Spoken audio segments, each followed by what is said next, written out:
Halo kamu sobat santuy, kembali lagi dengan the one and only di channel ini. Siapa lagi kalau bukan Ken King of the Darkness. Gimana, sudah diteror admin pinjol karena slot gagal gacor? Tenang, masih ada saya yang siap menghibur malam suram Anda. Kali ini gue akan merangkum sebuah film yang sangat-sangat beradrenalin dan tentu saja sedikit memacu jantung Anda. Apalagi kalian yang takut akan ketinggian. Apa yang kalian lakukan jika terjebak di atas tower setinggi 600 meter tanpa makan dan minum selama berhari-hari? Mungkin kalian hanya pasrah dan menangis. Dan ya, film yang akan saya rangkum kali ini berjudul Fall, yang menceritakan tentang dua gadis yang hobi sekali memacu adrenalin. Hingga pada suatu ketika saat mereka berdua sedang menaiki tower tua setinggi 600 meter, tiba-tiba penasarin, sediakan kopi dan sebat dan intro. Tok ganjel tok! Tok ganjel! Ganjel tok! Cerita dimulai dengan memperlihatkan tiga orang yang sedang memanjat sebuah tebing, yang mana mereka merupakan seorang penyuka tantangan dan adrenalin, dan mereka sering sekali menantang malaikat pencabut nyawa dengan melakukan hal-hal di luar wajarnya seorang manusia. Supaya tidak bingung, saya akan memperkenalkan mereka satu persatu, yang mana pria ini bernama Dan Karner dan wanita ini bernama Becky Karner, yang merupakan kekasih atau sepasang suami istri. Dan satu lagi ciwi pirang bernama Sheila Hunter, yang ternyata seorang YouTuber yang gemar sekali membuat konten beradrenalin tinggi seperti John Still in the House.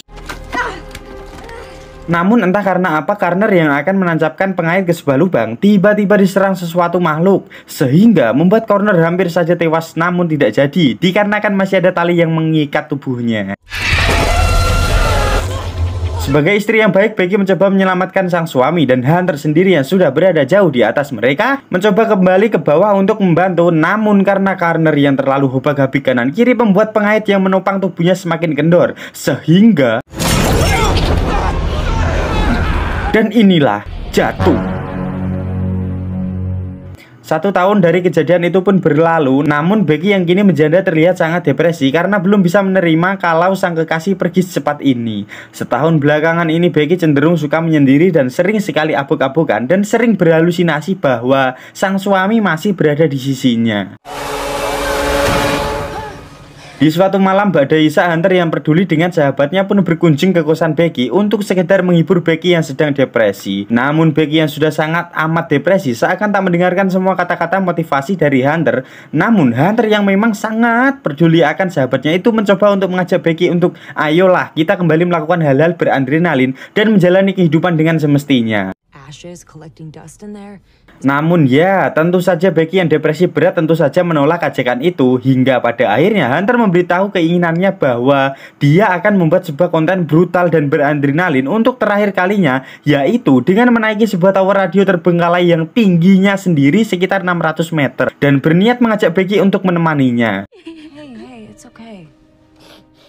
Sempat menolak, namun setelah mengingat akan sang kekasih yang pernah berkata, jika kau takut mati, jangan pernah takut untuk hidup, Becky akhirnya setuju dan ikut ajakan Hunter untuk menaiki tower radio tersebut, yang tentu saja membuat Hunter senang sekali melihat sahabatnya kembali mempunyai gairah semangat untuk hidup. Perjalanan mereka pun dimulai dengan menaiki sebuah mobil. Mereka menuju ke Gurun Mojave, California, yang menjadi tempat berdirinya tower radio yang akan mereka naiki. Namun karena hari sudah menjelang malam, mereka memutuskan untuk singgah terlebih dahulu ke sebuah motel untuk sekedar menginap sembari menunggu pagi datang. Di sini Hunter sedikit bercerita kepada Becky bahwa dirinya kini sudah menjadi seorang konten kreator yang sudah mendapatkan banyak AdSense atau cuan di setiap videonya. Dan hal itu memancing jiwa adrenalin Hunter untuk membuat lebih lagi kontennya dengan melakukan hal-hal di luar batas manusia agar semakin banyak mendapatkan pengikut dan tentu saja semakin banyak mendapatkan AdSense. Wow.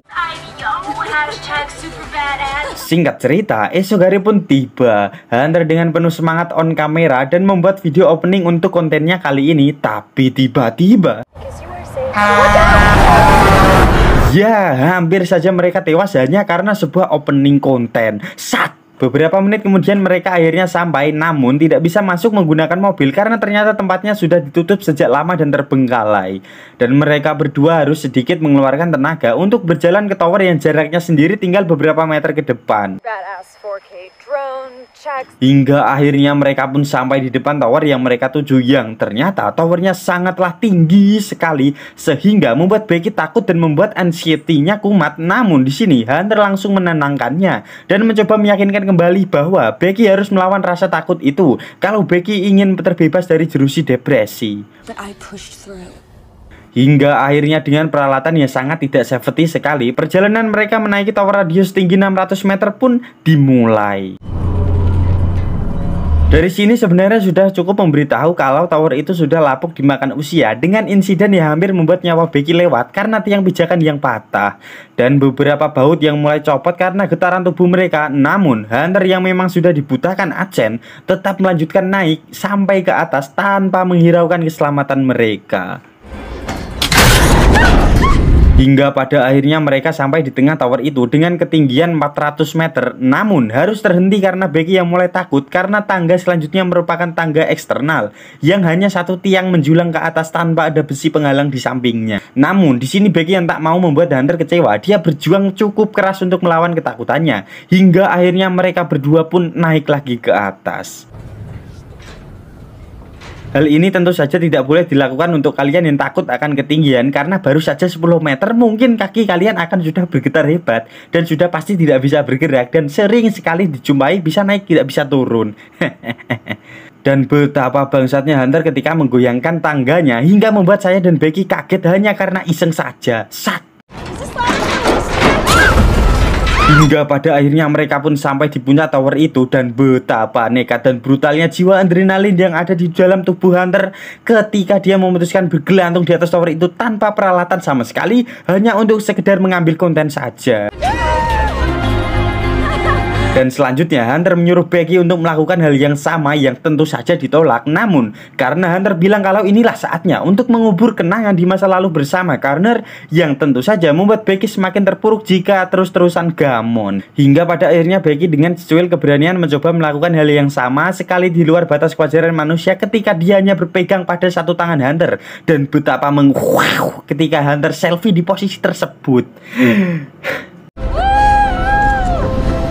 Hingga tiba akhirnya Becky yang ternyata membawa abu jasad dari Garner memutuskan untuk membuang abu jasad tersebut dengan harapan kalau dia sudah ikhlas akan kepergian sang kekasih dan sudah tidak akan gamon-gamon lagi. Setelah sesi tangis-menangis selesai, mereka akhirnya memutuskan untuk turun saat itu juga. Tapi tiba-tiba ya, semua tangga yang memang sudah lapuk pun terlepas dari tiang dan membuat Becky bergelantungan hanya dengan tali yang terikat pada tubuh Hunter. Dan Hunter sendiri hanya berpegangan pada batang puncak radio itu. Sebenarnya ini sangat-sangat tidak wajar ketika Hunter bisa menahan tubuh Becky dengan satu tangan saja. Namun hingga akhirnya Hunter dengan seluruh kekuatan yang dimiliki bisa menarik Becky hingga kembali ke atas. Dan saat di atas betapa terkejutnya saya ketika melihat mereka berdua masih sempat-sempatnya tertawa lepas. Namun tak lama mereka tertawa bahagia, mereka dibuat panik ketika tidak ada satupun tangga untuk mereka pijak agar bisa turun ke bawah. Dan sebuah fakta lagi kalau mereka terjebak di atas itu tanpa sebuah minuman dan makanan karena tas yang mereka bawa ikut jatuh pada kejadian barusan dan masih tersangkut di bawah mangkuk pemancar, yang tentu saja membuat Becky harus putus harapan. Ditambah lagi Becky yang menyadari kalau paha semoknya ternyata terluka karena kejadian barusan. Namun sebagai sahabat yang baik, Hunter masih tetap tenang dan mencoba menguatkan Becky yang putus asa dan mencoba menghentikan pendarahan di paha Becky dengan cara mengikatnya dengan kain. Setelah mereka kembali tenang, mereka akhirnya mencoba untuk berpikir jernih untuk mencari cara agar bisa turun dari tower itu. Dan seperti biasa, sinyal selalu hilang di saat genting seperti ini. Lalu gimana Pak Ustadz cara agar dapat sinyal di situasi seperti ini? Berjam-jam pun berlalu dan mereka hanya celingak-celinguk melihat alam sekitar. Hingga pada akhirnya Hunter menemukan sebuah cara, yaitu dengan mencoba update status ke YouTube-nya untuk meminta bantuan kepada para pengikutnya. Karena tidak ada sinyal, Hunter mengikat HP-nya pada sebuah tali dan menurunkan HP-nya 15 meter lebih rendah dari posisinya sekarang. Meski terlihat menantang malaikat pencabut nyawa, akhirnya Hunter kembali ke atas dengan fakta bahwa cara barusan tidaklah worth it sama sekali karena HP-nya tidak juga menemukan sinyal. Seperti yang saya pikirkan, kali ini mereka mencoba menjatuhkan HP-nya Hunter ke bawah, berharap kalau di bawah sana ada sinyal. Lalu untuk menghindari HP Hunter pecah karena benturan, mereka memasukkan HP-nya ke dalam sepatu dengan dibalut kaos kaki. Namun karena merasa kurang safety, Becky menyarankan Hunter untuk menggunakan BH-nya. Dan setelah dirasa cukup aman, Hunter pun menjatuhkan HP-nya ke bawah. Namun tiba-tiba beberapa saat kemudian ada seorang pria yang tengah berjalan tepat di samping tower itu, sehingga membuat Becky dan Hunter langsung berteriak minta tolong sekeras-kerasnya dan sekencang-kencangnya agar pria itu menyadari keberadaan mereka. Namun perlu diketahui bahwa posisi mereka berada 600 dari permukaan tanah, sehingga mau teriak hingga amandilnya copot pun tak terdengarkan ke bawah. Namun mereka sedikit tenang ketika melihat orang tadi ternyata ngecamp di gurun itu, dan Hunter berencana untuk menunggu petang dan menyalakan suara agar mereka bisa notice keberadaan mereka berdua. Hingga akhirnya malam pun tiba saat Hunter melihat ke arah orang di mobil van yang akan pergi. Hunter dengan cepat menyuruh Becky untuk menembakkan suar, sehingga membuat para pria yang ada di mobil van melihat keberadaan mereka. Hingga akhirnya mobil van itu pun mendekat, tapi tiba-tiba mereka berhenti di samping mobil Hunter dan dengan tega menjarah dan merampok isi mobil Hunter tanpa menolong mereka berdua sama sekali. Jam demi jam pun berlalu hingga malam semakin larut, membuat mereka semakin terlarut di dalam sunyinya malam. Hingga pada suatu saat Becky melihat tato 143 di kaki Hunter. Bagi kita itu mungkin tato biasa, namun ternyata nomor 143 ialah cara Connor menyatakan cintanya ke Becky, atau istilah kata 143 ialah I love you. Hingga akhirnya Hunter jujur bahwa selama 4 bulan terakhir sebelum Connor meninggal, Hunter telah berselingkuh dengan Connor tanpa diketahui Becky. Dan dengan penuh rasa bersalah, Hunter meminta maaf sebesar-besarnya kepada Becky kalau hubungan dengan Connor hanya 4 bulan saja. What the fuck, gila, hanya 4 bulan saja, cuk, sat. Singkat cerita, pagi pun tiba, sang surya pun mulai menyinari mereka dan mereka sendiri harus menerima fakta bahwa semua cara mereka kemarin gagal, dari menjatuhkan HP hingga menembakkan suar yang malah membuat mobil mereka dibegal. Hingga pada akhirnya karena haus dan perut yang lapar, Hunter nekat untuk turun ke bawah untuk mengambil tasnya yang berisi makanan.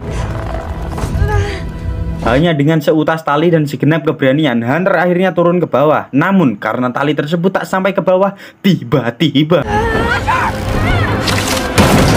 ya, akhirnya Hunter mendarat dengan selamat dan langsung minum untuk mengatasi rasa dahaganya. Namun sekarang yang jadi masalah adalah bagaimana Hunter bisa kembali ke atas.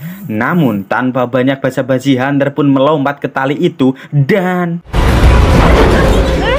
di sini kerjasama mereka terlihat bagus ketika Hunter mencoba naik dan Becky menariknya, sehingga pada akhirnya Hunter bisa menggapai tangga yang tersisa. Tapi tiba-tiba untung saja Hunter masih bisa selamat dengan memegang tas yang ada di ujung tali. Namun tangannya harus terluka parah karena gesekan barusan. Dan kini harapan satu-satunya hanyalah Becky. Becky harus menarik tali tersebut hingga akhirnya Hunter bisa naik ke atas dengan tangan yang terluka. Tak mau bersukacita berlebihan, Becky mengeluarkan drone dan menerbangkan drone itu menuju motel. Namun baru saja terbang, drone itu kehabisan baterai, dan karena itu harapan satu-satunya Hunter menyuruh Becky untuk menerbangkan kembali drone itu ke arah mereka. Singkat cerita, malam pun tiba dan Becky yang baru saja terbangun langsung dibuat panik ketika menyadari Hunter tidak ada di sisinya. Dan tiba-tiba ada seekor burung elang yang datang dan langsung menyerang Becky. Dan tiba-tiba ya, itu semua hanyalah mimpi Becky saja, dan dari mimpi itu Becky mendapatkan sebuah cara untuk memanjat tiang lampu tower agar mendapatkan listrik supaya bisa kembali mengisi baterai drone yang habis. Dan saat pagi tiba dengan sisa tenaga yang dipunyanya, Becky akhirnya memanjat tiang itu hingga akhirnya Becky sampai ke atas. Dan betapa sulitnya ketika harus menahan beban tubuh di puncak tiang tanpa pijakan. Hanyalah tangan yang harus menahan sampai baterai drone itu kembali terisi. 1 jam pun berlalu dengan Becky yang masih mencoba bertahan dengan sekuat tenaga hingga gemetaran. Namun karena luka di pahanya yang terus mengeluarkan darah, ternyata malah memancing elang pemakan daging mendekat. Hingga tiba-tiba setelah baterai dirasa cukup penuh, akhirnya mereka kembali mencoba menerbangkan drone itu ke arah motel kemarin. Dengan membawa semua harapan, ternyata drone tersebut mampu terbang hingga jauh. Dan akhirnya ya, mereka kembali harus menerima sebuah kenyataan bahwa usaha mereka harus berakhir sia-sia, dan hal itu tentu saja membuat mereka putus asa dan menjalani takdir dengan semestinya. Dan juga badai yang akan datang membuat harapan hidup sudah sirna, ditambah lagi burung elang yang kini memantau mereka tepat di atas mereka. Becky yang lemas masih saja mencoba untuk melempar HP-nya kembali dengan dibungkus sepatu Hunter. Namun Hunter menolaknya karena sepatunya berada di bawah. Becky yang kebingungan berkata, kan masih ada satu. Dan betapa terkejutnya saya dan Becky ketika menyadari bahwa selama ini Hunter ternyata sudah mati. Karena ternyata saat Hunter mencoba kembali tadi ternyata dia terjatuh. Beneran bukan selamat. Dan selama ini Becky hanyalah berhalusinasi bahwa dirinya selalu bersama dengan Hunter, yang pada kenyataannya Hunter sudah tewas dan sudah menjadi santapan burung-burung elang. Tidak sampai sini saja penderitaan yang dialami Becky. Terlihat dari kejauhan sebuah badai petir akan datang, dan tentu saja dengan Becky yang berada di atas ketinggian 600 meter itu mustahil bisa selamat. Dan di sisa umurnya Becky membuat sebuah video untuk ayahnya, yang mana Becky kini sudah lepas dari masa lalunya, dan kini harapan Becky hanyalah ingin pulang dan menemui sang ayah tercinta. Sembari meminta maaf kalau setahun terakhir sejak kematian Connor, Becky selalu marah ke sang ayah dan tidak pernah mengikuti kemauan sang ayah, hingga tiba-tiba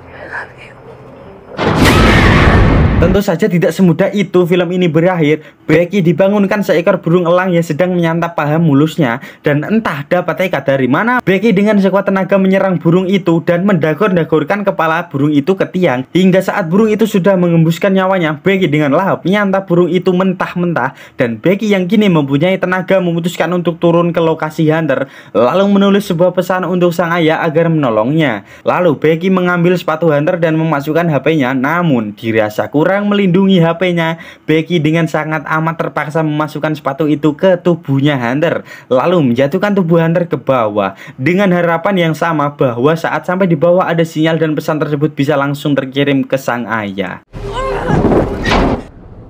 Dan tamat, endingnya sangat mengulas. Anjir, panjang banget cuk.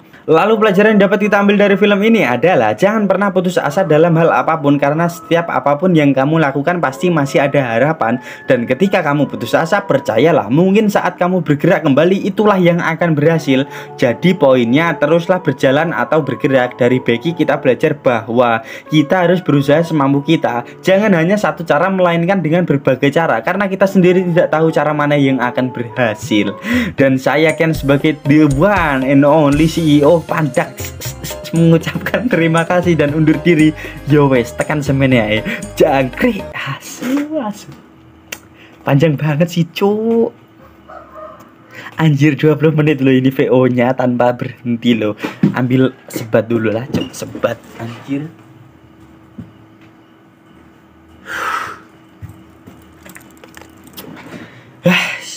Lelah hati.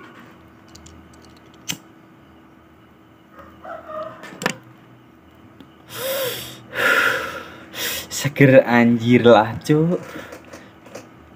Ini alur film gua yang kedua setelah 1 tahun tidak ngalur film. Gimana ya cuk, semoga bisa dinikmati lah ya. Kalau kalian menonton sampai menit ini, tolong gitu please komen di bawah gitu cuk, please lah ya gitu, agar gua semakin semangat gitu. Karena ini masih ada berapa film ini, masih ada 10 film lagi untuk saya recap dan saya upload. Pasti sangat melelahkan ya cok, tapi demi kalian demi AdSense apa sih yang enggak. Enggak sih cok, ini untuk menghibur kalian gitu maksudnya. Tadi saya habis nonton Ketoprak. Kalian tahu Ketoprak enggak sih? Itu yang kayak opera kalau di Upin Ipin. Tadi di samping desa saya ada. Kalian tahu enggak sih? Pasti kalian nggak pernah lihat, apalagi orang-orang kota itu pasti jarang gitu ada hiburan Ketoprak atau apa gitu, opera gitu maksudnya. Tapi kalau untuk orang desa seperti saya, sering sekali menonton seperti itu, karena di desa itu hiburan-hiburan masih banyak, entah itu sholawatan, wayang, ketoprak atau apapun itu masih banyak gitu. Di desa itu seru gitu anjing.